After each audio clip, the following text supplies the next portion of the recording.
Olá pessoal, eu sou o professor Leandro, trazendo para vocês hoje um assunto um pouco mais complicado que o TCC e o inglês que eu estou falando. E esse é uma série, é um primeiro de uma série de vídeos que eu vou falar sobre o condomínio, né? Então vamos tentar descomplicar essa coisa, que condomínio não é tão complicado. Na verdade, o que a gente sempre faz, a gente sempre vê, são pessoas tentando complicar aquilo que poderia ser bastante simples, ok? O primeiro tópico que eu trabalho hoje com vocês, esse assunto, é um assunto que está meio crescendo no mercado, né? A gente vai vendo aí o pessoal falando, tem inadimplência, como é que a gente faz para reduzir a inadimplência? Eu não vou focar hoje como reduzir a inadimplência, mas nós vamos falar hoje sobre uma questão chamada de garantidoras, ok? As garantidoras são empresas que vão comprar a dívida de vocês. Ela vai comprar ela vai ser como se fosse o seu agiota legal. É a melhor forma de explicar isso. É uma pessoa, é uma empresa que vai estar lá mensalmente te garantindo que aquele dinheiro vai estar na sua conta, ok? Mas a pergunta que a gente sempre vem dizer, financeiramente, vale a pena ter uma garantidora? Será? Então vamos lá então devagarzinho para a gente poder começar a ver. Eu apresento para vocês aqui, isso aqui é uma parte de um contrato, tá? É de uma garantidora que existe, ou seja, não é um contrato que foi criado, foi tirado. Então, o que é importante você ver? Como que ele funciona?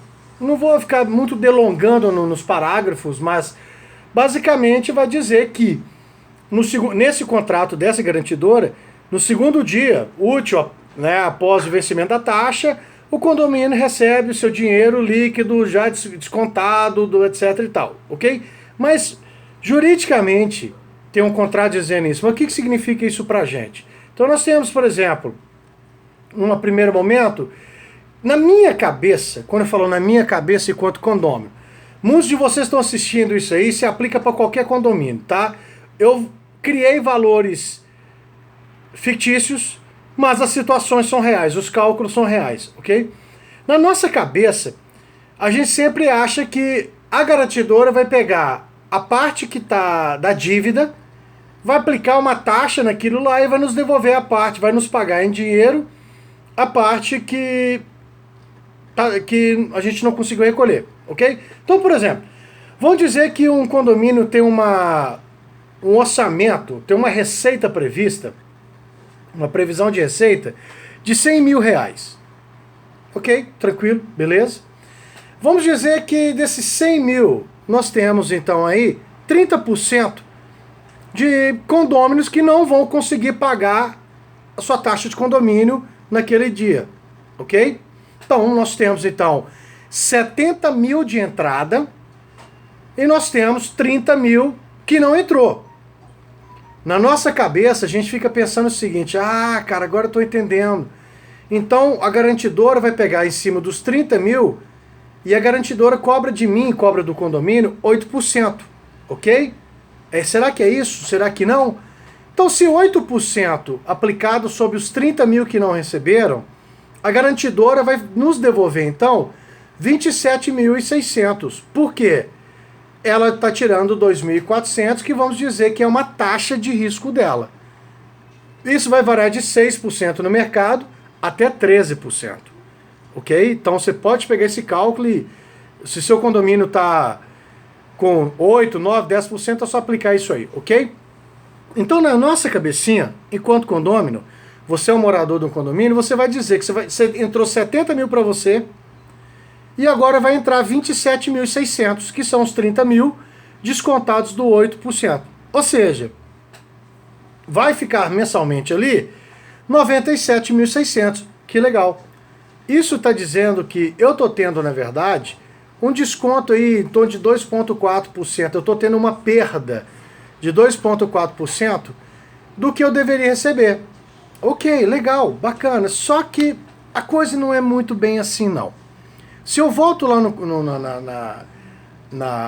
contrato, a maioria dos contratos dizem isso, ele vai dizer o seguinte, eu faço o recebimento integral do valor e já vou aplicar 8% de desconto.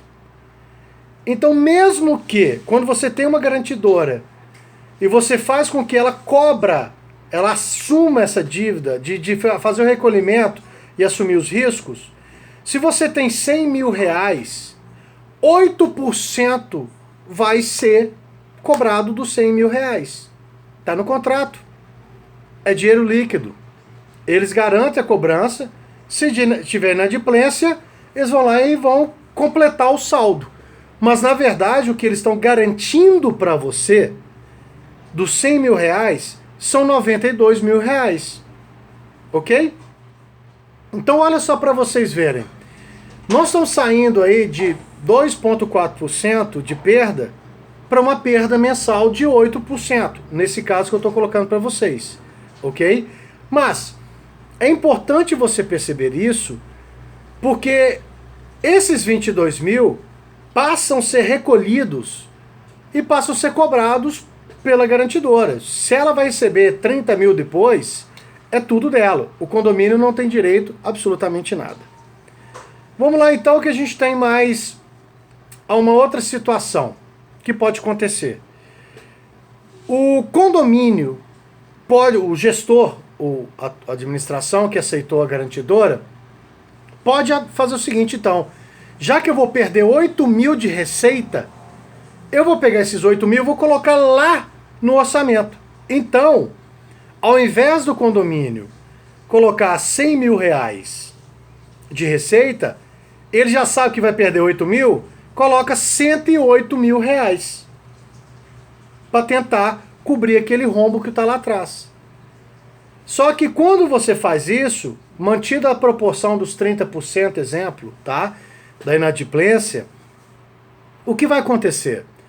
Você vai ter, inevitavelmente, um acréscimo. Em vez de 8 mil, você está passando 8.640. É cálculo, gente. Você calcular. Isso é matemática pura. Isso vai resolver o problema do condomínio? Isso vai resolver o problema da inadimplência? Não. Por que não? Porque quanto mais você jogar para cima a sua taxa de condomínio, especialmente agora em momentos que nós estamos vivendo uma recessão econômica, um momento tão conturbado financeiramente no nosso país, você pode aumentar a inadimplência. Se você aumenta a inadimplência, você cada vez vai ficar mais dependente químico, né, dependente financeiro dessas garantidoras.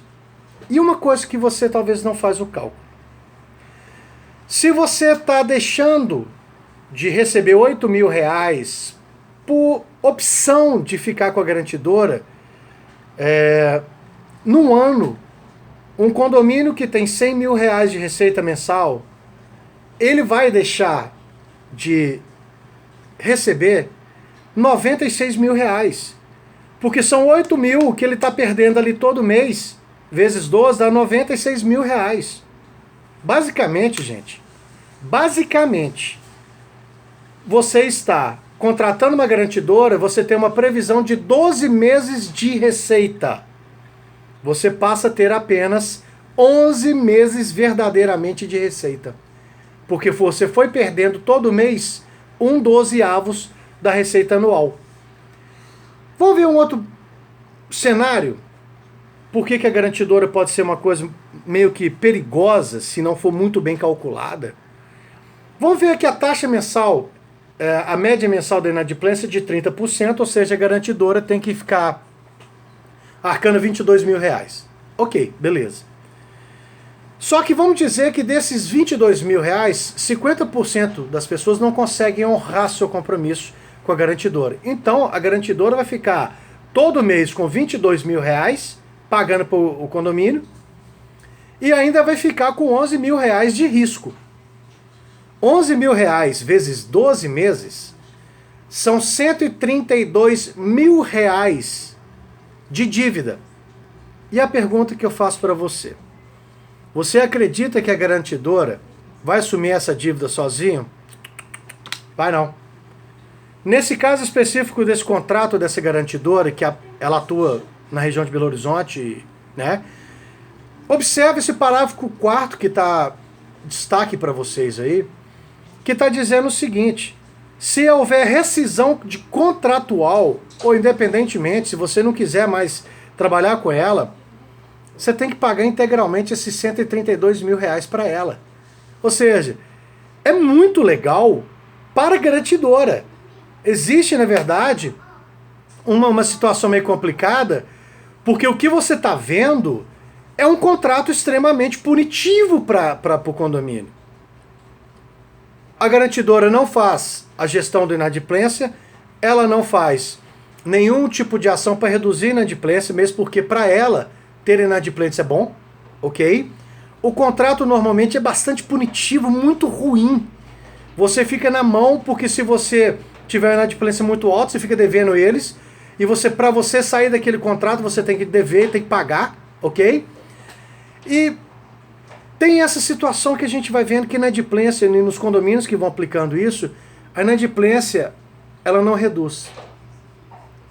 Então, se você me pergunta, Leandro, é legal? Na minha opinião, enquanto profissional da área da gestão, não. Eu só buscaria uma garantidora numa situação de insolvência total do condomínio. Quando eu estivesse trabalhando aí com 50%, 60%. Ok? Então fica ligado, porque condomínio não é tão complicado assim não. Ok? É o primeiro de vários vídeos. Curta, compartilhe, inscreva-se, que a gente vai ter muita coisa para discutir, para tentar descomplicar a gestão dos condomínios. Um grande abraço e até o próximo vídeo.